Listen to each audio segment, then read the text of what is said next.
Hey, what's going on, people? Welcome to Strange Talk with Doc. I'm going to tell you something. I've noticed this week a lot. People bold-faced lie. We're going to get to lying. Don't believe people's words. Believe their patterns. Believe their actions, because that's where you're going to see the truth. If somebody says that they're not going to do something, but they consistently do it anyway, you can trust what they do over what they say. Forget what they say. Hot air blows out of most people's mouths, and it's bullshit. Enough is enough. Don't let nobody in your life, nobody at your job, nobody in your family, nobody you hang out with fool you by continuously doing things that they say that they're not doing. Don't play the fool for nobody. Everybody's too damn intelligent to be played dumb because actions speak volumes. They speak loud, they scream at you. All you got to do is study the person's patterns. I didn't say don't distrust anybody or trust anybody, but they'll let you know if they're distrustful. They'll let you know if they're honest, if they're forthright, if they have something to give to your life. And the people who no longer have anything to give in your life in 2021, as we close out this year, close them out. Close the door on them. You don't have to hate them. You don't have to dislike them. You don't have to fight with them. You don't have to fuss with them. But it's time to move forward in a positive manner. And if you move forward in a positive manner, you will carry positive people with positive energy with you. You can leave all the trash behind. There's a place for trash. Trash does exist. Some people are trash, and it is all right to leave them in the dust. Now, that being said, we will get back to some other liars over the course of this show. Some people who have said some bold faced lies this week that make absolutely no sense. They're trying to play people for suckers, they're trying to play people for fools. But I want to say, rest in peace to Teen Tur. This is the young lady who died tragically in that Henry Ruggs III car accident in Las Vegas.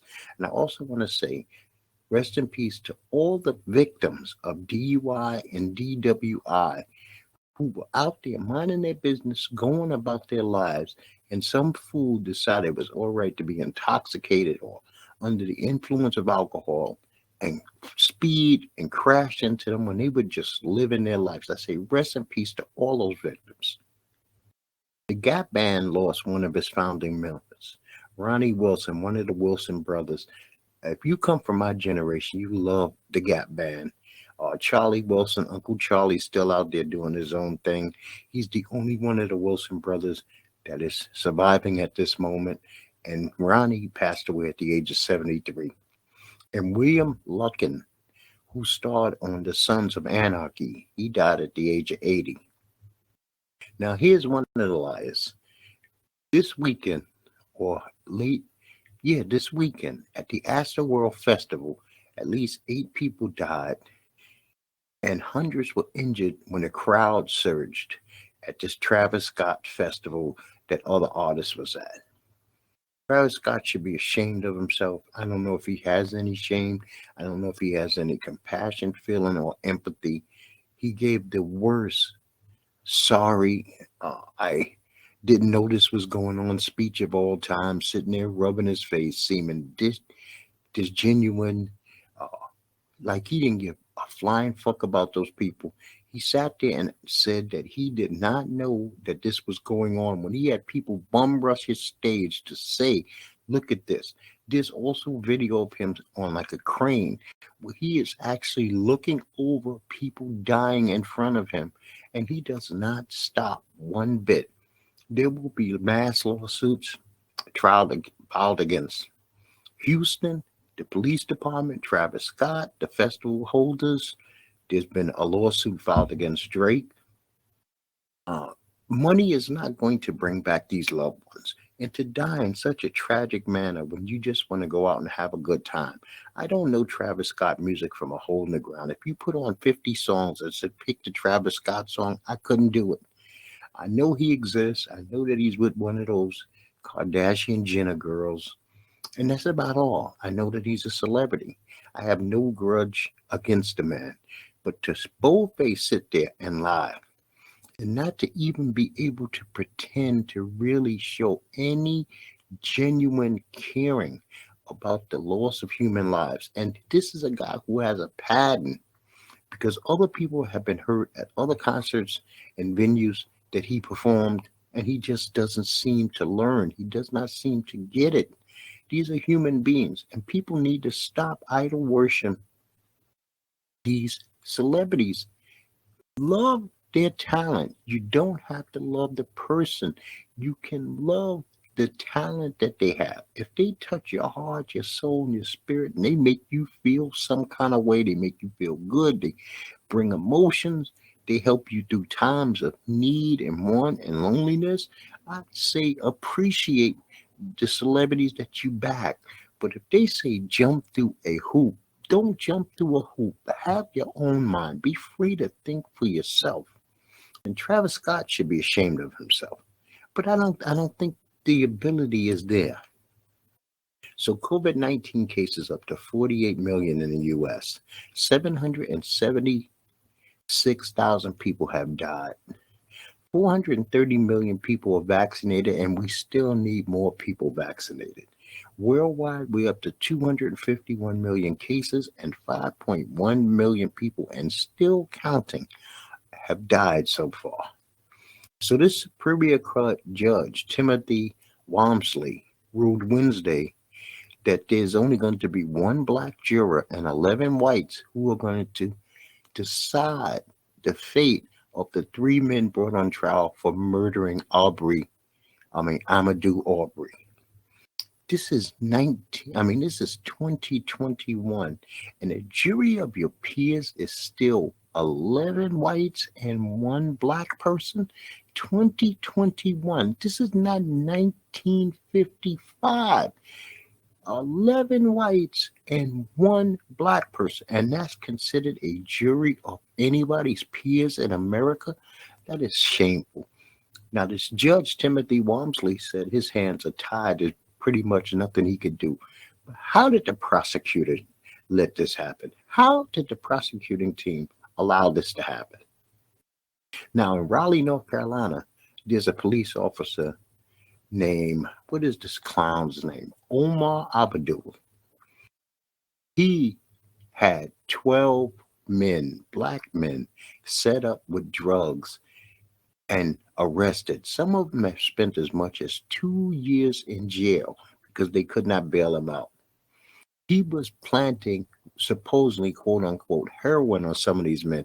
Come to find out, some of the drugs that he planted was not even drugs, they were sugar. Why the Raleigh Police Department couldn't test this, find out it was bogus, and release these men, I don't know. But Raleigh had to pay off $2 million, and it was actually 15 men. He took 15 men off the streets, away from their families during a pandemic. They might have lost loved ones. They might have lost their employment. They might have lost their jobs.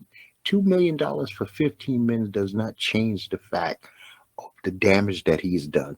And on top of it, the DEA has said that there will be no charges at this time for this ex-officer Omar Abdul. This is amazing. We live in amazing times, not amazingly good, but amazingly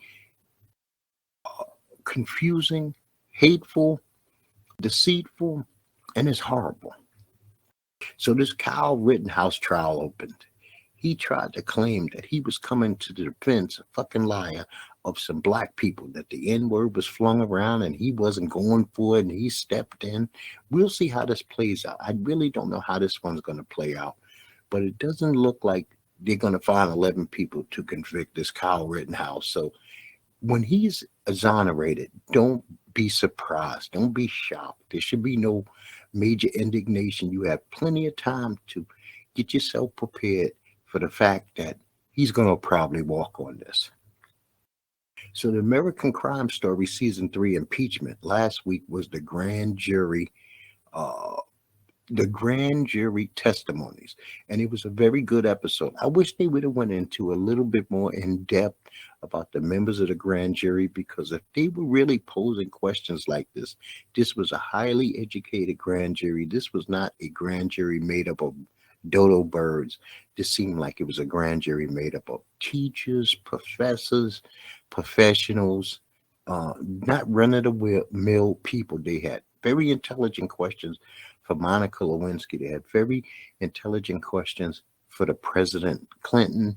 They had very intelligent questions for Linda Tripp. So I thought it was good. The blacklist is at a weird place. Red is setting stuff up. He's taking over another organization. So if you like the blacklist, and then Resler is a drug addict. He's looking bad, and he was busted trying to fake a P test that didn't pass because he threw like eye drops in his urine, and any tester would know that something's wrong there. The Equalizer last week, that DA that's been hounding the Queen Latifah's character is finally gone. He's been transferred out, and I am so grateful. But there's probably somebody laying in wait to give her grief again. I just want this show to go on to her being the equalizer, kicking ass, taking names, and doing her thing without being hounded by people who are less than her. The Last OG has returned. It's up to it's up to episode like 3. I have not actually watched it yet. Curb Your Enthusiasm, I'm like 2 shows behind. The Good Doctor was a good show, but it was about Sean trying to get some points on a review. He doesn't have the makeup mentally, emotionally, to really care about how other people think of him. But we are now to believe that Sean, with his autism, actually is focusing in on how people actually view him, when his whole entire life he's been viewed as weird, strange, or different. Now take that from a person whose podcast is called Strange Talk. So I have been viewed my entire life as a strange or odd individual, and it has never bothered me. It didn't bother me when I was a kid, and it does not bother me today. So I can't see it bothering him. But he needed to get these points, and that's the way it was. Law and Order was fantastic.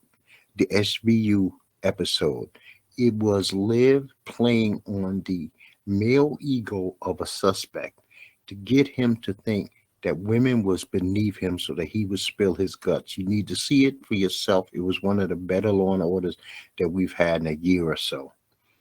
Law and Order Organized Crime dealt with a woman who was a sellout, who gave some information to the gangsters to help them. And she did it for peanuts, $50,000. She had to be black. There's not a lot of black people in the show, but the sellout chick had to be a black character. I didn't appreciate that. She could have been anything else. And she got what she deserved. She got her comeuppance. So the Braves are the World Series champs. They won the World Series 4 games to 2 by beating the Astros, and this is their first championship since 1995. I was actually in Atlanta when they held that championship parade in 95. So congratulations to Atlanta, because Atlanta doesn't win a lot. This Jorge Sala was the World Series MVP, so congratulations to him also. This weekend we had UFC 268, Usman versus Covington 2. From Madison Square Garden. Kamal Usman won a unanimous decision to beat Colby Covington. Colby Covington clearly lost this fight, but he naturally thinks that he won because that's how he has to go about doing his business. Rose Namajunas beat Wiley Zhang again, Zhang Wiley, for the second time. This time it went to decision. It was a very good fight. Rose is a phenomenal fighter. I love her footwork. I love her hands. She's a complete package. Justin Gaethje and Michael Chandler threw down for 3 insane, bloody, violent rounds. If you like fighting and you have not really seen the UFC, just put this fight on. Justin Gaethje versus Michael Chandler, UFC 268, and you will have a good time watching this 3-round battle. Frankie Edgar fought Marlon Vera. Marlon Vera knocked him out with a front kick. I had picked Marlon to win, but I didn't think that he would finish off Frankie, but it be like that sometime. Al Alligator fought Bobby Green. Bobby Green knocked out Alligator.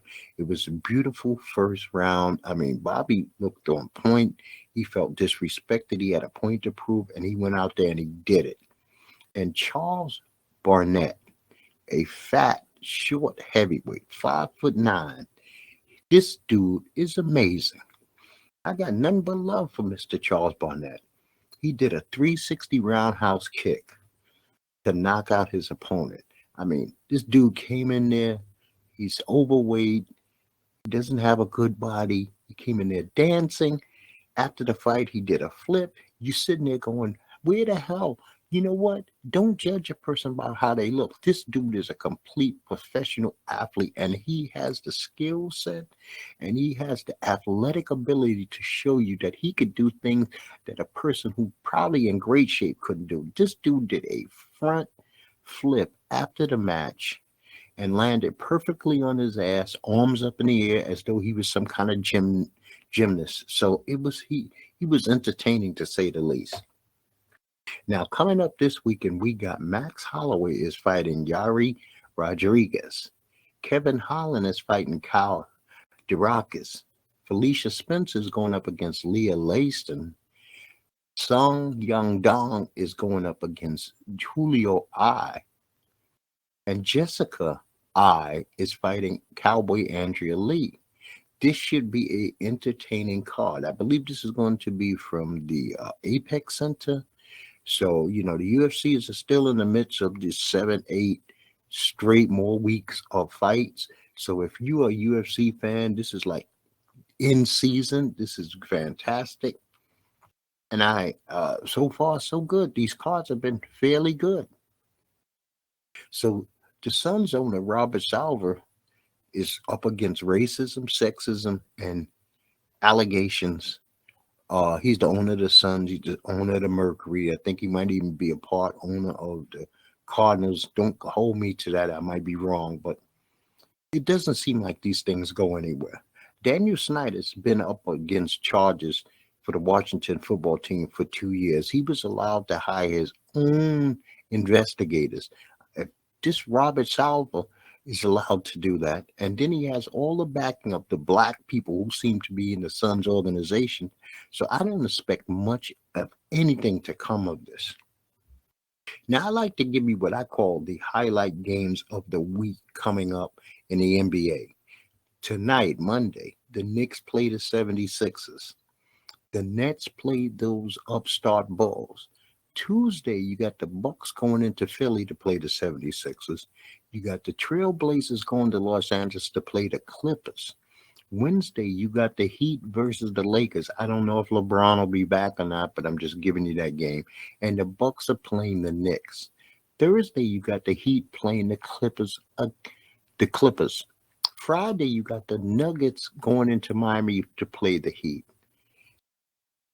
And then you got the Heat. No, I'm sorry. You got the Hawks are going to play the Nuggets Friday. So you get a chance to see Trae Young play.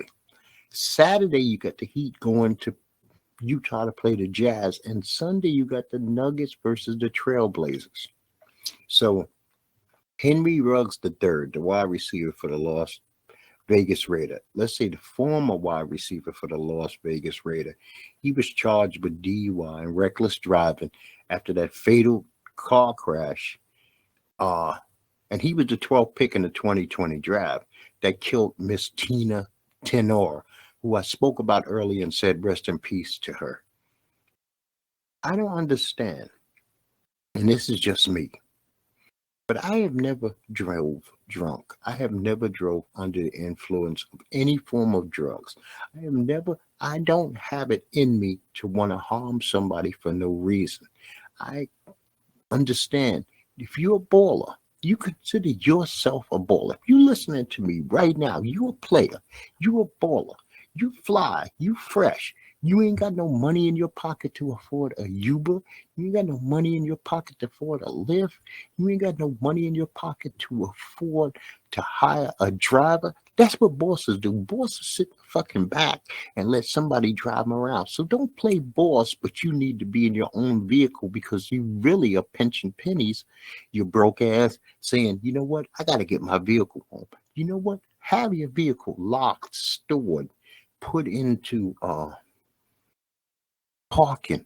You can afford it. You're a player. You got $400 sneakers on. You got jewelry on your neck. You got the baddest chick in town.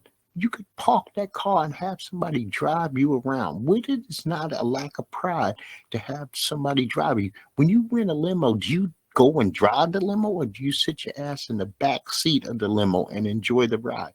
And this has got to become something. You know what? People of means, people who have all these followers, they can say this. They can say, you know what? Be the boss. The boss sits in the back, baby. The boss sits in the back and he rolls up the window because he doesn't even want to talk to you. Make that commercial. Make that message. So we don't have any more Henry Ruggs the thirds. And then we don't have any more victims like Miss Tina Tenor, because this is ridiculous. People are trying to go about their lives, and you on the highway high. You on the highway intoxicated. You on the highway discombobulated.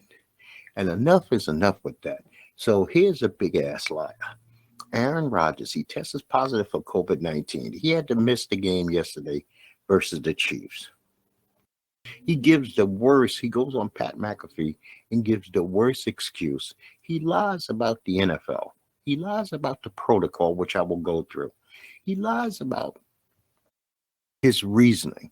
He lies that he was vaccinated in a previous press conference. He's been sitting in people's faces who maybe would not have wanted him in their face because they thought he was vaccinated. I mean, he's doing press conferences. He's above the NFL. This one Super Bowl championship winner is above the NFL. He's above the rest of the shield. Eli has 2 Super Bowls. Aaron Rodgers, for all the love, respect, and stuff that he gets, and I'm not saying he doesn't deserve it, he has 1 Super Bowl, people. Let's not forget, this is not Tom Brady with 7, and Tom Brady, for what we know, follows the protocol. He might not be vaccinated, but if he's not, I guess he's doing his interviews with a mask on and such. But Aaron Rodgers, oh man, I could do whatever I want. And then it's fucking Stephen A. Smith. Stephen A. Smith can dog out any black man who's ever been born. He can take them to the whipping shed.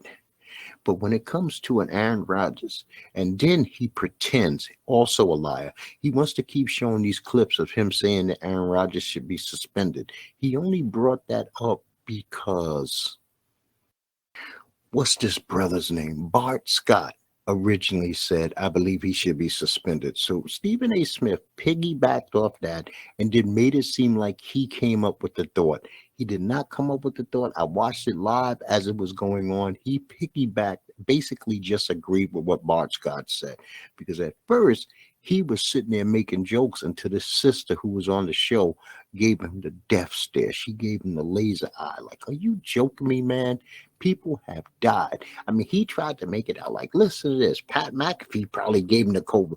You know what? It's not nothing funny when we're talking 5.1 million people have died from this. And so let's get to this protocol of the NFL, because everybody seems to not know what it is. It is pretty fucking simple. If you're not vaccinated, you got to be tested every day. You got to wear a mask at the club facility and during travel. You must remain physical distance from others in the club facility. You must quarantine after high-risk exposure. You have travel restrictions. They limit the players in the weight room. Players must be physically distanced at meal rooms. You must not eat with your teammates. Staff must grab and go. No meals in the cafeteria for those unvaccinated. No social media, no marketing, no sponsorship activities permitted. And we know that Aaron Rodgers has definitely violated this. We've seen the Halloween John Wick costumes, so he's full of shit on that one. You can't use the sauna or steam room. You must not leave the hotel to eat in restaurants. No interaction with anybody outside of team travel. during the team travel. If it's not a member of the team travel party, you cannot be interacting with them. Now, there are whole different rules for fully vaccinated. There's no need for us to go into that because it really does not apply to Aaron Rodgers. Him taking dewormer and these other things that the NFL told him was not going to fly. So he came up with a 500-page research. He's now scientist Rodgers. He's Aaron Fauci Rodgers. And then on top of it, the claim that the NFL doctors told him that unvaccinated people cannot spread COVID-19 is ridiculous. So the Odell Beckham Jr. era in Cleveland is over. It should be quite interesting to see how this plays out over the next 24 hours. He'll be waived today. He's not going to pass waivers. Somebody's going to pick him up. But now it's who's going to pick him up and how is he going to be responding to maybe a team that he does not want to be on.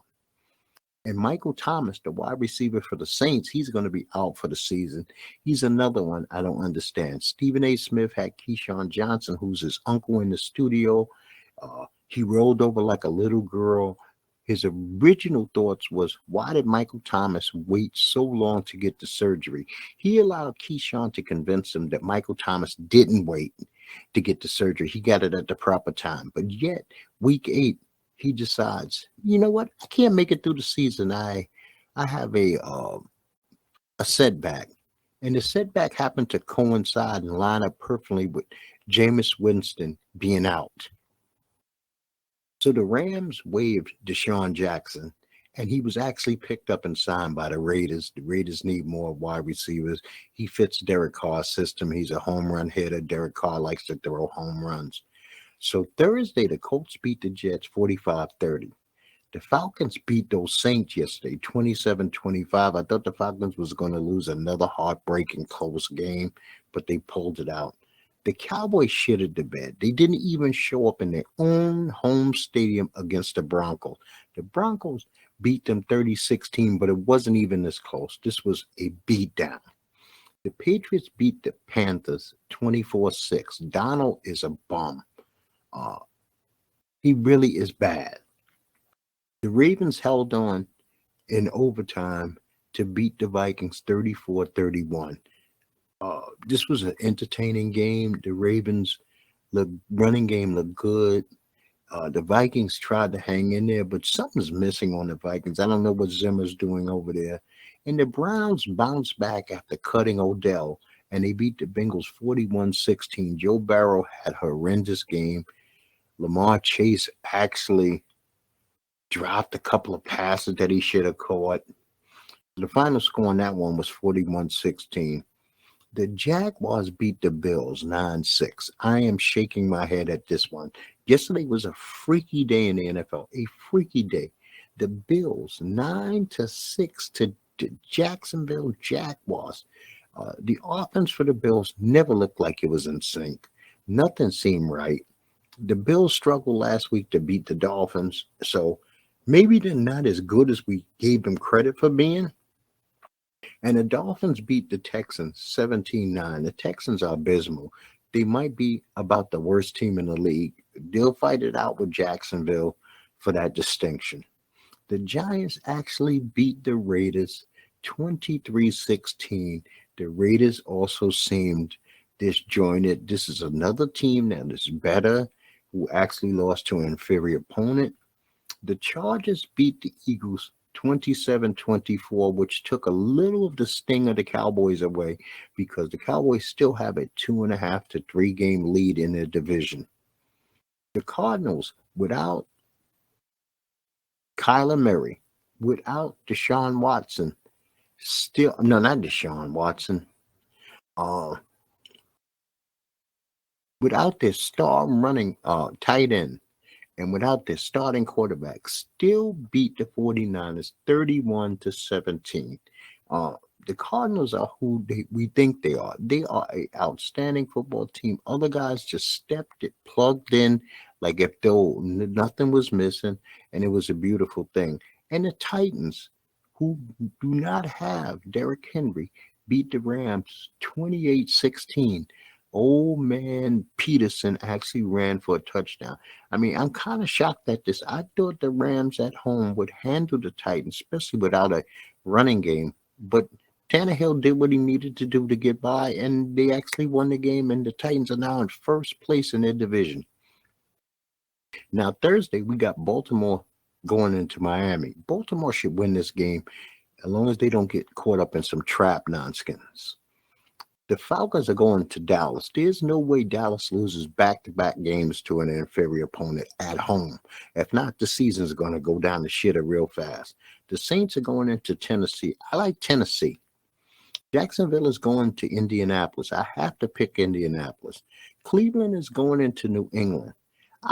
You know what? I'm kind of up on, I don't know. I think that Cleveland can pull off an upset in New England. Buffalo is going into New York to play the Jets. I got to go with the Bills here. Detroit is going into Pittsburgh, and I'm going to have to take Pittsburgh to keep Detroit winless. Matter of fact, I forgot to say it tonight. Monday Night Football, the Bears are going in to play the Steelers. I'm taking the Steelers to win that game. Now, Tampa Bay is going into Washington to play the football team. I got the Bucks coming off a bye beating Washington. The Panthers are going into Arizona to play the Cardinals. Carolina is just not on the scale with Arizona, so I have to pick them. This should be a very good game. Vikings are going to LA to play the Chargers. I like the Vikings in this one. And 7, Philadelphia Eagles is going into Denver to play the Broncos. Philly plays tough. Broncos are tough, but I think the Broncos really put a lot into this last week's game against Dallas, so I'm going to take the Eagles to win. And you got the Seahawks, no Russell Wilson, going into Green Bay. Maybe with the return of Rodgers, I think he'll have something to prove, so I'm taking Green Bay. Kansas City is playing the Sunday night game in Las Vegas. I like the Raiders to rebound. Kansas City did not look good yesterday. Even though they beat the Packers minus Rodgers, they didn't look good. They beat them 13-7. It wasn't a shining moment. There's something definitely wrong with Mahomes, Kelsey. They're making Tariq Hill do short little passing routes instead of going for these bombs. So I'm not liking that. Now, the Rams on Monday Night Football play the San Francisco 49ers. I think the Rams bounce back. 49ers are just not good, people. They come with a lot of hype, and that's all it is to me is hype. Remember, do the best that you can to watch out for people's patterns.